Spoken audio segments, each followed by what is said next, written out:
Hey guys, welcome back to my channel. This is doctor Jyoti. तो आज का topic है ट्राइजेमिनल न्यूरैल्जिया। आज हम बात करेंगे ट्राइजेमिनल न्यूरैल्जिया के बारे में, जो एक तरीके की नर्व डिजीज़ है, यानी कि नसों की बीमारी है, जिसमें पेशेंट को बहुत तेज़ी से करंट जैसा पेन फील होता है अपने हाफ फेस पे। मोस्ट कॉमनली ये हाफ फेस पे देखा जाता है। तो इस बीमारी को समझने से पहले सबसे पहले हमें ट्राइजेमिनल नर्व को समझना ज़रूरी है। ट्राइजेमिनल नर्व हमारे फेस से सेंसरी सेंसेशंस को कैरी करती है और ब्रेन तक ले जाती है। इसकी 3 ब्रांचेस हमारे फेस पे होती हैं, जैसे कि आप देख सकते हैं इमेज में। Ophthalmic branch, maxillary branch and third one is mandibular branch. जो हमारी ऑप्थेल्मिक ब्रांच होती है उसको V1 भी कहते हैं। ये अपर आईलिड एंड फोरहेड को सप्लाई करती है। मैक्सिलरी यानी कि V2 हमारे मिड फेस रीजन में एंड अपर जॉ में सप्लाई करती है एंड मैंडिबुलर हमारे लोअर जॉ गम टीथ में सप्लाई करती है। लेकिन ज़रूरी नहीं है कि तीनों ब्रांच का इन्वॉल्वमेंट हो। कभी कभी 2 ब्रांचेस का इन्वॉल्वमेंट होता है, कभी कभी 1 का होता है और कभी कभी रेयरली, बहुत ही रेयरली 1% पेशेंट्स में तीनों का इन्वॉल्वमेंट देखा जाता है। तो चलिए अब बात करेंगे इसकी अदर नेम की। इसको टिक डुलरो, ट्राइफेशियल न्यूरैल्जिया एंड फॉदरगिल्स डिजीज से भी जाना जाता है, क्योंकि फॉदरगिल्स एक साइंटिस्ट का नाम है, उन्होंने इसको डिस्कवर किया था, इसलिए इसे फॉदरगिल्स डिजीज भी कहते हैं। क्या होता है कि पेन इतनी तेज होता है पेशेंट को कि पेशेंट अपने उस एरिया पे जहाँ पे पेन होता है अपना हाथ को प्रेस करके रखता है। जैसे हम लोग देखते हैं कई पेशेंट्स अपने हाथ को प्रेस करके ही ओपीडी में आते हैं और कहते हैं कि हमें यहाँ पर बहुत तेज़ी से पेन हो रहा है, और इसका पेन बहुत ही तेज करंट जैसा होता है, एकदम शॉक लाइक पेन होता है। तो इसलिए पहले के ज़माने में इसको सुसाइड डिजीज़ भी कहा जाता था। 2004 में इंटरनेशनल हेडेक सोसाइटी ने इसकी डेफिनेशन दी थी। It is defined as unilateral disorder characterized by brief electric shock-like pain, abrupt in onset and termination, and limited to the distribution of one or more divisions of trigeminal nerve. जैसे कि मैंने आपको पहले भी बताया कि unilateral यानी कि हाफ फेस पे इसका इन्वॉल्वमेंट होता है, एक साइड फेस पे, और इलेक्ट्रिक शॉक लाइक पेन होता है। तो जो ये पेन होता है ये कुछ सेकंड से कुछ मिनट तक ही होता है, और ये कभी भी टर्मिनेट हो जाएगा, कभी भी ये सडनली आपको होने लगेगा। चलिए अब बात करेंगे इसके इंसिडेंस की। तो इसका एस्टिमेटेड जो एनुअल इंसिडेंस है वो हमें 12.6 पर 1 लाख पॉपुलेशन में देखने को मिलता है। तो चलिए अब बात करते हैं इसकी कॉजेज़ और इटियोलॉजी की कि ये क्यों होता है। ज़्यादातर केसेस में देखा गया है ये इडियोपैथिक होता है, जिसमें कि नहीं पता होता है ये क्यों हो रहा है। अदर कॉजेज़ में एक होता है इंट्राक्रेनियल कॉजेज़, यानी कि ब्रेन के अंदर कुछ प्रॉब्लम हो गई है जिसकी वजह से आपके नर्व का इन्वॉल्वमेंट हो रहा है, ट्राइजेमिनल नर्व का, जिसमें मोस्ट कॉमनली जो हमें देखने को मिलता है वो है कंप्रेशन। यानी कि कहीं ना कहीं ब्रेन के अंदर वो जो आपकी नर्व है ट्राइजेमिनल नर्व, उसका कंप्रेशन हो रहा है, वो दब रही है किसी इंट्राक्रेनियल स्ट्रक्चर के थ्रू या फिर किसी भी ट्यूमर के थ्रू, या कोई ब्लड वेसल्स यानी कि कोई वेस्कुलर एबनॉर्मेलिटीज़ अगर आपके हैं उसकी वजह से आपका कंप्रेशन हो रहा है। मल्टीपल स्क्लेरोसिस में भी ये देखा जा सकता है। अब आप देख सकते हैं इस इमेज में, आप देखिए ये जो इस साइड की जो है वो अनअफेक्टेड ट्राइजेमिनल नर्व है, एंड दूसरी साइड पे अगर आप देखेंगे तो वहाँ पे डिस्टॉर्टेड ट्राइजेमिनल नर्व दिख रही है, क्योंकि वहाँ पे ट्यूमर से उसका कंप्रेशन हो रहा है। ठीक है, तो इसकी वजह से क्या होता है, जब कंप्रेशन होता है नर्व का तो उसकी जो प्रोटेक्टिव लेयर होती है नर्व की, जिसको हम माइलिन शीट कहते हैं, उसमें हमारा डैमेज होने लगता है, और उसके डैमेज होने की वजह से ही हमारे ये जो सेंसेशंस होते हैं पेन वाले, ये ज़्यादा हो जाते हैं, एकदम तेज़ी से हमें लगने लगते हैं। अब देखिए मैं आपको इस इमेज के थ्रू समझाती हूँ। यहाँ पे आप देखेंगे एक जैसी 2 इमेजेस दिख रही हैं। फर्स्ट इमेज में कोई भी कंप्रेशन नहीं हो रहा है, लेकिन सेकंड इमेज में वेस्कुलर कंप्रेशन हो रहा है। अब देखिए जो ये रेड कलर की जो वेसल्स दिख रही हैं आपको, ये ब्लड वेसल्स हैं रेड कलर की, एंड येलो कलर वाली ट्राइजेमिनल नर्व है। तो सेकेंड इमेज में आप देखिए आपको एक सर्कल दिख रहा है येलो कलर का, देखिए मैंने मार्क भी किया है एरो से। तो वहाँ पर देखिए अब एक लूप जैसा बन रहा है ब्लड वेसल्स का, जो नर्व के ऊपर कंप्रेशन डाल रहा है। तो इस वजह से क्या होता है, इस वजह से हमारा इन्वॉल्वमेंट हो जाता है ट्राइजेमिनल नर्व का। जबकि आप फर्स्ट इमेज में देखेंगे तो यहाँ पर कोई भी कंप्रेशन नहीं है। ज़्यादातर कंप्रेशन हमें ट्राइजेमिनल नर्व के रूट पे ही देखने को मिलते हैं। चलिए अब बात करते हैं एक्स्ट्रा क्रेनियल कॉजेज़ की, यानी कि ब्रेन के बाहर के कॉजेज़ की, जिसमें इन्फेक्शंस आते हैं जो इन्वॉल्व करते हैं ट्राइजेमिनल नर्व को। Varicella zoster infection and post herpetic neuralgia भी आता है, जो हर्पीज़ वायरस के इन्फेक्शन के बाद न्यूरैल्जिया होता है। जो इन्फ्लेमेशन होता है वो डीमाइलिनेशन कर देता है नर्व का। अब आपको मैं इस इमेज में समझाती हूँ। जो फर्स्ट नर्व फाइबर है उसमें नॉर्मल ट्रांसमिशन हो रहा है इम्पल्सेस का, क्योंकि जो उसकी बाहर की प्रोटेक्टिव शीट है वो डैमेज नहीं हुई है। लेकिन सेकंड इमेज में आप देखिए, जो नर्व फाइबर है उसकी जो बाहर की प्रोटेक्टिव शीट है वो डैमेज हो चुकी है, जिसकी वजह से इंक्रीज नर्व कंडक्शन हो गया है। मतलब कि डीमाइलिनेटेड नर्व फाइबर्स हो गई है, माइलिन शीट हट गई है, तो डीमाइलिनेटेड उसको कहते हैं। चलिए अब हम इसके जनरल कैरेक्टरिस्टिक्स की बात करें तो उसमें सबसे पहले हम एज की बात करेंगे। तो ये 50 से 60 साल की उम्र में हमें ज़्यादा देखने को मिलता है, और वो इसकी कॉमन एज होती है, और ज़्यादातर ये हमें फीमेल्स में यानी कि महिलाओं में देखने को मिलता है। आगे बढ़ने से पहले मैं बता दूं, ये कोई भी सीरियस इलनेस नहीं है, इसका ट्रीटमेंट पॉसिबल है। चलिए अब बात करेंगे साइड इन्वॉल्व कौन सा होता है हमारे फेस में। राइट साइड का जो फेस होता है वो ज़्यादा इन्वॉल्वमेंट देखा जाता है पेशेंट्स में। और अगर हम डिवीज़न की बात करें तो मोस्ट कॉमनली हमारा मैंडिबुलर ब्रांच यानी कि लोअर जॉ वाला ब्रांच इन्वॉल्व होता है ज़्यादातर, और उसके बाद मैक्सिलरी यानी कि मिड फेस रीजन वाला ब्रांच इन्वॉल्व होता है, और सबसे कम इन्वॉल्वमेंट इसमें ज़्यादातर ऑप्थेल्मिक का देखा गया है, जो कि हमारे अपर आईलिड और फोरहेड वाला पार्ट होता है। चलिए अब हम बात करेंगे इसके सिम्टम्स की। जैसे कि मैंने आपको पहले भी बताया है कि जो इसका ऑनसेट होता है वो सडन होता है, यानी कि अचानक से ये पेन स्टार्ट हो सकता है आपको। ये कुछ सेकंड से कुछ मिनट के लिए यूनिलेटरल ही ये ज़्यादातर देखा गया है हाफ फेस पे, बायलेटरल बहुत बहुत रेयर है। इंटरमिटेंट पेरोक्सिज्मल पेन होता है ये। आप सोचेंगे ये क्या चीज़ है। इंटरमिटेंट पेरोक्सिज्मल मतलब पेन जो होता है वो थोड़ी थोड़ी देर में रुक रुक के हो सकता है, और डिफरेंट फ्रिक्वेंसी के साथ हो सकता है, कभी बहुत तेज़ कभी थोड़ा कम तेज़। पेन बहुत ज़्यादा शार्प पेन होता है, बहुत डल पेन नहीं होता इसमें। अगर आपको डल पेन हो रहा है तो फिर वो ट्राइजेमिनल न्यूरैल्जिया नहीं होगा। तो इसमें जो पेन होगा वो शार्प ही होगा, हमेशा तेज पेन ही होगा, shock like electric current like pain. And pain can be elicited by slight touching. तो हमारे फेस पे कुछ ऐसे जोन होते हैं जो ट्रिगर जोन कहलाते हैं, जहाँ पे स्लाइट टच होने की वजह से पेन स्टार्ट हो सकता है। Spontaneous attacks of pain triggered by things such as touching the face, chewing, speaking और ब्रशिंग टीथ। अगर आप ब्रश कर रहे हैं, फेस वॉश कर रहे हैं, बात कर रहे हैं, या खाना खाते समय आपको ये अटैक पड़ सकता है अगर ट्रिगर जोन में टच हो गया तो।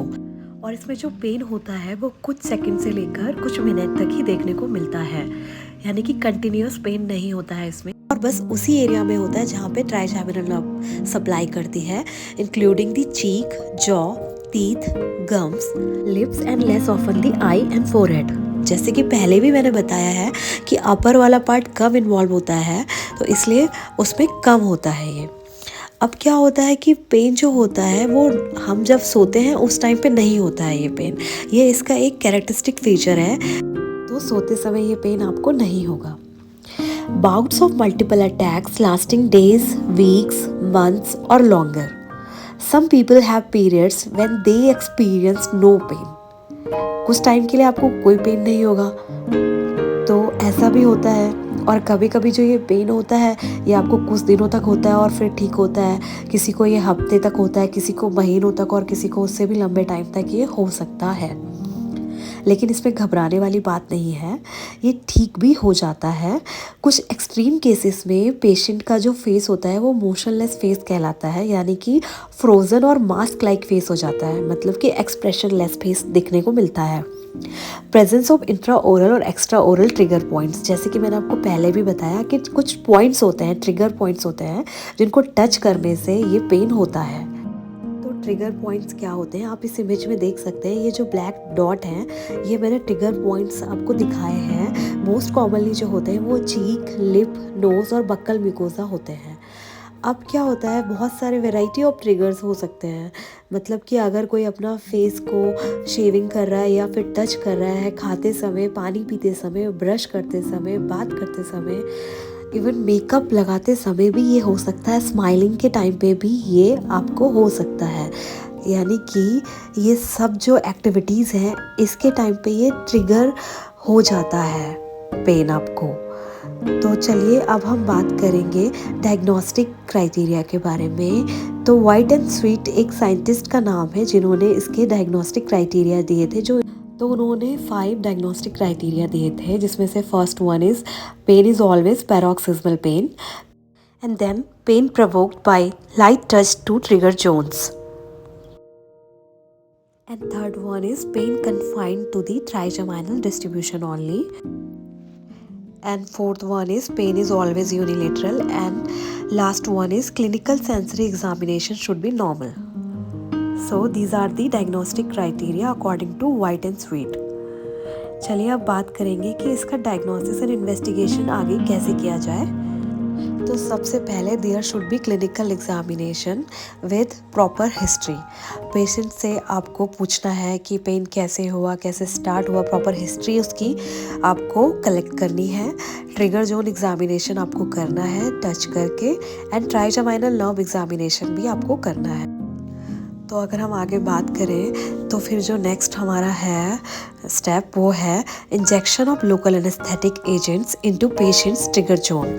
जो पेशेंट के ट्रिगर जोन वाले एरिया है वहाँ पर हम लोकल एनेस्थेटिक एजेंट्स का इंजेक्शन लगाते हैं, जिससे कि उसको एक टेम्परेरीली रिलीफ मिल जाता है पेन से। तो हमें कंफर्म हो जाता है कि ये ट्राइजेमिनल न्यूरैल्जिया का ही पेन है। इसके अलावा हम ब्रेन स्टेम रिफ्लेक्सेस को चेक करते हैं, जैसे कि ब्लिंक रिफ्लेक्सेस हो गए, कॉर्नियल रिफ्लेक्सेस हो गए और जॉ जर्क रिफ्लेक्सेस होते हैं।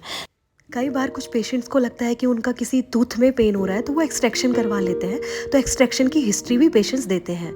अब बात करेंगे एडवांस इन्वेस्टिगेशंस की। Quantitative sensory thresholds, brain MRI with contrast, functional MRI and PET यानी कि पॉजिट्रॉन इमिशन टोमोग्राफी स्कैन करवा सकते हैं, एंड इलेक्ट्रोएंसेफेलोग्राफी भी आप करवा सकते हैं। तो ये सारे जो इन्वेस्टिगेशंस होते हैं ये एडवांस इन्वेस्टिगेशंस के अंदर ही आते हैं। इसमें सबसे ज़्यादा इम्पॉर्टेंट जो है वो एमआरआई है।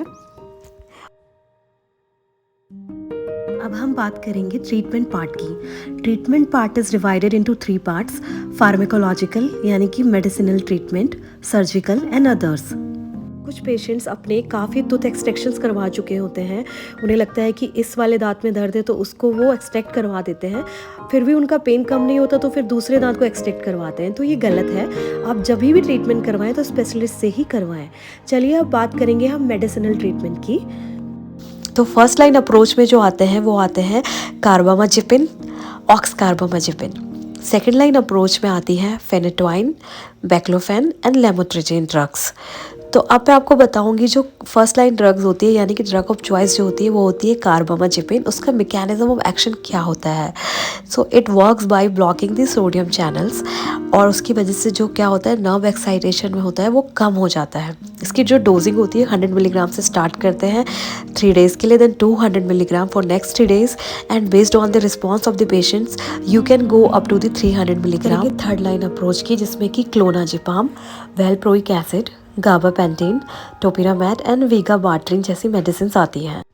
और अगर बात करें न्यूअर ड्रग्स की तो इसमें लेविट्रासिटाम एंड जॉनिसामाइड भी आती हैं। ये जो मेडिसिन मैंने आपको बताई हैं ये कभी भी खुद से ना लें। आपको अगर ये मेडिसिन लेनी है तो आप ओरल मेडिसिन स्पेशलिस्ट के पास या फिर न्यूरोलॉजिस्ट के पास ही जाएं और उनसे ये प्रिस्क्रिप्शन लें आप। अगर आपको कोई भी ऐसा सिम्टम्स लगता है तो प्रॉपर इन्वेस्टिगेशंस करवाएं और स्पेशलिस्ट डॉक्टर से ही ट्रीटमेंट करवाएं। यहाँ पे मैंने एक चार्ट दिया है जिसमें कि कुछ generic name with trade name दिया है एंड डोजेस भी दी है मैंने, तो ये आप देख सकते हैं यहाँ पर स्क्रीन पे। अब चलिए हम बात करेंगे सर्जिकल ट्रीटमेंट की। सर्जिकल ट्रीटमेंट आपको न्यूरोसर्जन के द्वारा दिया जाता है, जिसमें कि बहुत सारे प्रोसीजर्स आते हैं। इसमें एक्स्ट्रा क्रेनियल प्रोसीजर्स के अंदर alcohol block in peripheral nerve, nerve resection and avulsion, electrosurgery, cryosurgery and selective radio frequency thermocoagulation आते हैं।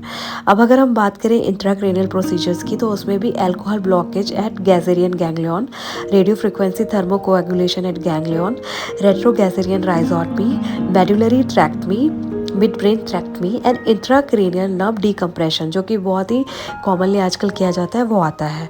अब हम बात करें तो पेरिफेरल न्यूरेक्टमी भी इसमें किया जाता है, जिसमें सुप्रा ऑर्बिटल, इंफ्रा ऑर्बिटल, लिंगुअल और इंफीरियर एल्वियोलर नर्व की न्यूरेक्टमी किया जाता है। न्यूरेक्टमी मीन्स उस नर्व को कट कर दिया जाता है जिस एरिया में पेशेंट को पेन हो रहा होता है। पेरिफेरल न्यूरेक्टमी का प्रोसीजर ओरल सर्जन द्वारा भी किया जाता है, और ऐसा बिल्कुल भी नहीं है कि हमेशा आपको सर्जरी के लिए ही जाना पड़े। कई बार ये बिना सर्जरी के मेडिसिनल ट्रीटमेंट से भी ठीक हो जाता है।